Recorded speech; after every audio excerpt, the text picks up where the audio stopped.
Electromagnetic वेव्हजमध्ये मॅक्सवेलच्या 4 equation समजून घेणं अत्यंत महत्त्वपूर्ण आहे. पहिल्या 2 इक्वेशन जे आहेत ते गॉस लॉचे आहेत. पहिली इलेक्ट्रिकल फील्डचा गॉस लॉ, दुसरं मॅग्नेटिक फील्डचा गॉस लॉ. तिसरी इक्वेशन फॅरेडेची इक्वेशन आहे आणि चौथी इक्वेशन जी आहे ती एम्पियर सर्किटल लॉचं करेक्शन. आता पहिल्या इक्वेशन मध्ये तुम्हाला माहिती आहे की जर आपल्याला एका close surface through electrical flux calculate करायचा असेल तर close integral of E dot D ए हा काय असतो sir, Q enclosed upon epsilon not.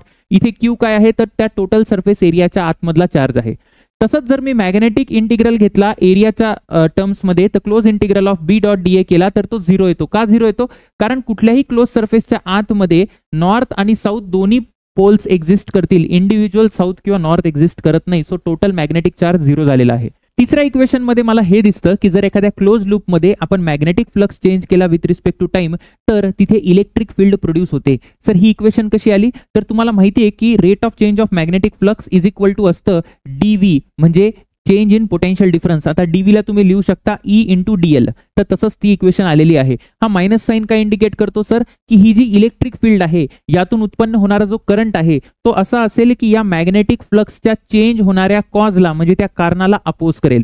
हे लेन्झ लॉ नुसार येतं. आता चौथ्या इक्वेशन मध्ये माझी जी जुनी एम्पियर सर्किटल लॉ इक्वेशन होती ती काय होती सर, तर close integral of B dot DL is equal to mu naught into I. इथे आय काय सर, एनक्लोज्ड करंट आहे एखाद्या लूपमध्ये.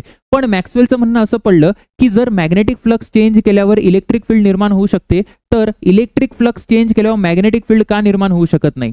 तर त्यासाठी मॅक्सवेलने काय केलं, एक अजून एक टर्म ऍडिशनल ऍड केली. ती आहे epsilon not plus D five E upon D T आणि या टर्मला आपण म्हणतो डिस्प्लेसमेंट करंट.